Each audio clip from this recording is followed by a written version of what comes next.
Remove sex from a relationship and 90% of women have nothing to offer. Remove money and 90% of women will disappear. Honestly, he nailed it. Women today are useless. Ran through, materialistic, and draining your wallet. You'd be better off flying to Thailand and becoming a passport bro, because Western women... Better to sleep in, grow your wealth, and enjoy peace than chase someone who brings nothing but stress and bills.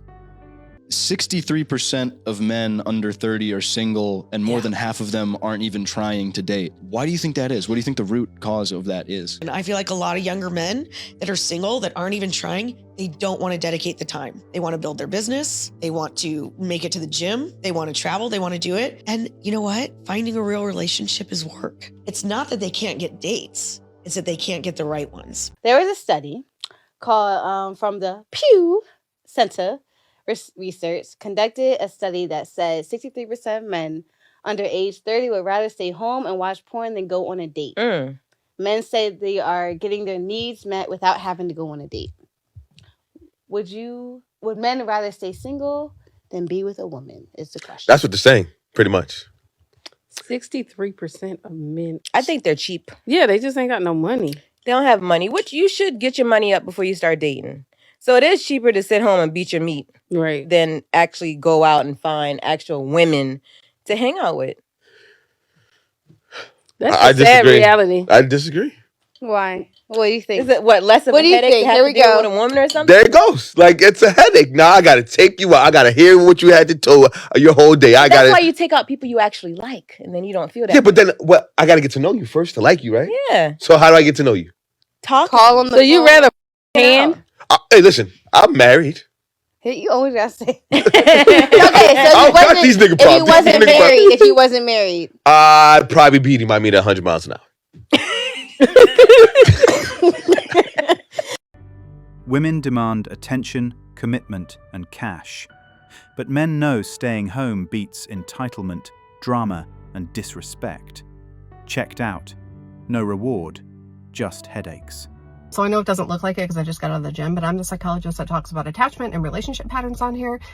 And I wanted to tell you that the easiest way to get a really sensitive person into like a very irrational, dysregulated rage is to invalidate their emotion, particularly their emotion about feeling lonely or misunderstood. Meaning dismiss it, tell them it's not the big of a deal. Tell them if they get out more, they'll just make a friend and everything will be okay. So people born with really, really highly sensitive temperaments catastrophize and personalize everything. So they really need someone outside of them throughout their development to mirror back that they're okay inside and that the world isn't going to crumble and that negative emotions and reactions doesn't mean that they're bad. It's just a part of being human. And if they don't get that, it's not just that they feel alone. It's that they fear that there's something wrong with them. So I'm talking about a highly sensitive person, male or female, that either through like over control or neglect or not attuning, not understanding, whatever, they end up feeling not only alone, but also defective. And that lends itself to disorganized attachment or fearful avoidant attachment. Or, and I was talking about several videos ago, the overlap between OCD and bipolar. If they have a little bit less sensitivity, they'll be more ritualistic and more OCD and less like a bipolar borderline-ish presentation. And then they'll be an externalizing avoidant attached person. But that is a video I've done before, not going into it right now. You know, these people, because of their high sensitivity with misattunement, they crave other people to understand them and get them.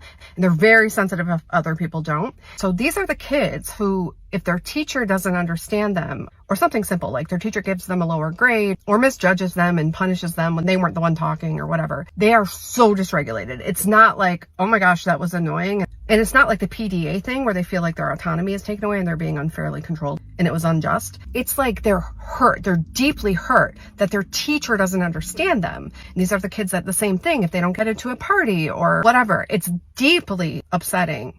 And I would see these older kids and teenagers in therapy and I would be like, whoa, they're putting so much emphasis on like somebody that should be a peripheral character in their life, a teacher, right? To confirm something about them. And they don't have like a stable foundation of I'm okay inside, ideally formed in early childhood with a caregiver. And now I see adults in therapy who are navigating relationships and they go into interactions with their partner that seemingly on the surface aren't that big of a deal. Like, oh, it stresses me out when the dishes aren't done or something superficial like that. but they are so deeply dysregulated and their partner looks at them like, oh my gosh, what is the big deal? And then that makes them even more dysregulated because at the root of it, they're going through their whole life just trying to heal this wound of understand me. So instead of saying, well, that wasn't a big deal, or fixing it, like frantically doing the dishes, if you've got a partner with this kind of wound, I'm not telling you to be a doormat, bend over backwards, jump when you say jump, because sometimes if these highly sensitive, traumatized people aren't being understood for a prolonged period of time, they will replace the need to be understood with the need to be accommodated, and they'll start to control. I'm not saying if you're the partner of this person, accommodate them. I'm saying just take a second to repeat what they said. Yeah, it really makes you stressed out when the dishes aren't done. And see if that takes the tension out of the room, because they are hurt. And one of the developmental deprivations was they didn't get attunement. Well, like, oh damn. Women like this emotionally drain good men, turning love into therapy, connection into chaos. Their unresolved wounds project onto partners, punishing genuine men who only wanted peace, stability, and a healthy relationship. Why men have given up on women. Let's face it, the red pill community was not built overnight. As both a woman and a psychotherapist, my journey has been humbling to say the least. The number one reason that men have given up on women and on love is solely because the gap between men and women is getting larger and larger. With women, there's the movement of, I don't need no man. And then with men, you have that movement of women are a liability. So in my practice, I try to teach clients how to close that gap. The truth is that relationships and genuine love is beautiful. And it's a really powerful achievement. Man or woman, let's face it, we need one another. It's just not worth it anymore. We don't need drama in our life anymore. So yesterday, I made a video in which I put out my theory that the majority, or at least most men that are single, are not as lonely as a lot of individuals out there would like us to believe. In fact, from the majority of the comments from men, most men have actually found it rather peaceful being single. And this seemed to upset some individuals, and by some I mean some women, some of whom left some very disparaging comments in regards to what they thought of me. But it doesn't matter what they think of me. What I want to know is, why would some women get upset that men are more happy single than they were in relationships? Because I think we all know that sometimes it's worse to be in a relationship with someone that doesn't appreciate you than to be single and be by yourself, where you don't have to worry about impressing anyone or worrying about what they're doing. So why would some be upset about what the guys were saying? Men just pick peace over anything. Even when a group of men hang out, it is peaceful and they don't bring each other down. With women, it's always nagging and complaining. No, males are not choosing, but Oh, yes, they are. I do find it hilarious how they are all like, yeah, we're done with women. That's why we're all single, because we chose to be done with women. You know, if someone tells you something often enough, maybe you should start believing them, because, yeah, a lot of men are just completely done with dating. You guys didn't choose that. You know you didn't choose that. Oh, but they did. What exactly is so hard to believe about that? You know that right now women are becoming really picky and not choosing men that all they do is bring a paycheck. Like I said before, there's a lot of women that are very upset that a lot of guys are actually choosing to be single because they want all of the power for themselves and to be able to dictate who they date. It is incomprehensible to some that guys actually can choose who to date. Although there are still women out there who will accept that. And I suggest you go find them and leave us alone. Oh, I don't think that'll be a problem at all, because it's almost like personality types similar to some that we've just seen are almost the very reasons why a lot of guys are choosing to remain single.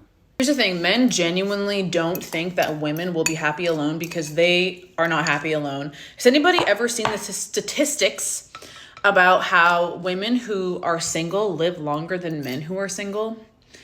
And that's primarily because women are responsible for the majority of the emotional, mental, and sometimes physical labor in a relationship or a family dynamic. I've been having this ongoing conversation with one of my guy friends, and he knows that he is actively settling for the girl that he's dating. He said to me the other day, yeah, there's gonna come a time when you're gonna have to settle. I said, settle? For what? I don't need a man. Like, of course I want to have a relationship and a family and all those things, but at what cost?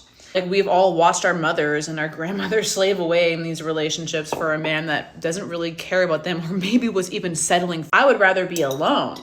But men truly believe that women are unhappy if they're single, because they refuse to acknowledge the fact that they are a main reason why we are miserable. Why we're miserable in relationships. Why do you think women are the ones who leave marriages? Because we're chronically unhappy with men who don't value us, who take us for granted, and who will admittedly and actively settle for us. No, thank you. Men are now choosing peace too, and it's wonderful. Our side of the world is drama-free now, finally. For me, like, when I ask a guy, like, what is he passionate about? Like, sometimes it's like going to the gym, and I'm like, okay. Yeah, like, anything else? Yeah, I'm like, okay, well, you know what? I don't think that you're for me, but maybe I have a friend for you. You know? Like, you're so cute. You can't make this shit up, man. You can't. You know, like, what's wrong with a dude being passionate about the gym? Like, it's just, this kind of woman does not want to see a man happy. That's it. It's crazy ass expectations in her head, man. But what does she like do for passion? What, makeup? Like, you're gonna do some makeup? Oh, I do makeup and I like to shop. Like, I don't understand this shit, man. I don't understand these stupid interviews. It makes you look so bad. There's so many videos on these interviews of women that just, they cannot stand to see a man happy. Like, what's wrong with that? I just don't get it. Like, what's wrong with a man being passionate about the gym or fishing, or it's a cold game you're playing, man. I hope to God that you guys do not fall in the trap. I hope you guys do not end up with a woman like this. Your life will be over. Your life's gonna be nothing but stress, headaches, bull, and drama, and I promise you, it's not something you want to be dealing with. Pick and choose wisely, man. Stay away from American women, and you will be so much happier and calmer for real. Then I saw this video about how guys are like maybe shy or scared to ask girls out now. I don't know why they're not going up to a woman. Like, what's holding them back from that? Because of feminism and Me Too and all that shit. And because women will put men on blast who like maybe awkwardly approach them. Yeah. And like also those gym TikTok videos where girls like work out in the gym and then there's like a guy who like glances at them for like 1 second and they blast them. That's what guys are scared of. And these guys aren't even doing anything wrong. Sometimes they're not even looking in their direction. But like, so there's like this social component now where like people are terrified to get like exposed on social media. So we're not scared of rejection or labels anymore. We're simply fed up with playing a rigged game we can't win. This is the thing I hear from all women nowadays. We're all the masculine men. Mm-hmm. I'll tell you, the second you meet them, you run and hide. Because they don't want to sacrifice a part within themselves, so that would require them to show up. Men are not willing to give up their commitment for somebody that is still committed to other things. And women need to really understand that, is that it's not easy to be with a real man. Most women say they want a high-value alpha male. They don't. They've been trained to want men that lie to their face, and that needs to be challenged. High-value men don't spend their lives chasing women who bring entitlement instead of peace. I have a regular man for you, and I want you to tell me if you would marry this man. Okay. 5'8", about 35 to 50K per year. Would you marry that? Hell no. He's below the poverty line. What are you talking about? The poverty line is actually far less regular. than that. Yes. Brian, raise your hands if you would marry him. Yes or no? I don't even know any men in that Okay, hold on. position. So no one at the table would marry this man, right? No one? Okay. Congratulations. You and 1,000 other girls plus we've interviewed said the same exact thing. So it goes back to what I said. You said, most girls are going to get a regular man. No. Most girls want extraordinary men. They said leave them alone. They didn't want the average man. We listened. You can't build with someone who subconsciously resents you. They picked the bear, demanded distance, and we stepped back. Result? Peace, freedom, and far more happiness than chasing someone who never wanted us. 63% of men in the United States are single. And no, it's not because they're players, they're picky, or emotionally unavailable. It's because the dating pool isn't filled with women who are ready to build. It's filled with women chasing something else. Validation, independence, status, and personal freedom. All at the cost of actual connection. Let's be honest, being a good man doesn't get you very far anymore. Not when you're up against a culture that's told women they don't need you, shouldn't trust you, and definitely shouldn't center their life around building something. with you. Feminism, at least the version of it we see today, has told women that a good man is optional, but self-fulfillment, that's sacred, that his needs are secondary, and that compromise is oppression. And if you're a man that's looking for a good woman, one who still values partnership, respect, and building something real, you're not crazy. You're just living in a culture that makes you feel like you are. But here's what they don't tell you. Those women do still exist. They're just not where you're looking. They're not loud, and they're not trending. And contrary to all of those women, they're not trying to prove something to the world, but they are watching, waiting, looking for a man who leads, listens, and lives a life of purpose. When a woman finally settles at 30, she may have been with 20+ men, while he's had 1 or 2. She might be attracted now, but he wants parity, his own 20 to balance the score. That's fair. This isn't about pettiness, it's about equity. There are way more single men under 30 than women. A Pew study revealed that 63% of men under 30 are single, while only 34% of women are single as well, which is a 12% increase for men from 2019, and only a 2% increase for women. There are also 5 million more women in the United States than men, and globally women are younger than their male partners, which could be a reason for the disparity. So why are more men single now? One psychologist says it's due to social media and watching naughty videos, and that men are getting their needs met without going out. And on the other side, women don't need to be in long-term relationships. They don't need to be married. They'd rather go out to brunch with friends than on a horrible date. But what about something in the middle? One psychologist says that we're in a crisis of connection and disconnecting from ourselves and each other, which sounds kind of familiar when you add up all the other societal decay caused by social media. But if we don't have social media, where else are we going to argue about toxic masculinity and feminism? Men crave peace, calm, and no drama. Yet women keep bringing chaos into everything, treating brunch and social antics as priorities. 63% of men under the age of 30 are choosing to be single. And the reality is they live in a culture where they kind of get what they want without having to be married. So they're like, why should I make that level of commitment? Everybody still desires to find someone special. They still want to have intimacy. They still want to feel loved and have a person who loves them unconditionally. So we can't look at this and say something's not working. If you do what most people do, you'll get what most people get. For men, marriage today offers massive risk with minimal reward. The balance is completely skewed and not in their favor. Thanks for watching Manhood. If you want access to exclusive episodes and want to support the channel, hit that join button and become a member. Don't forget to like, subscribe, and share this video if it hit home. Drop your stories and thoughts in the comments. We read everyone. See you tomorrow.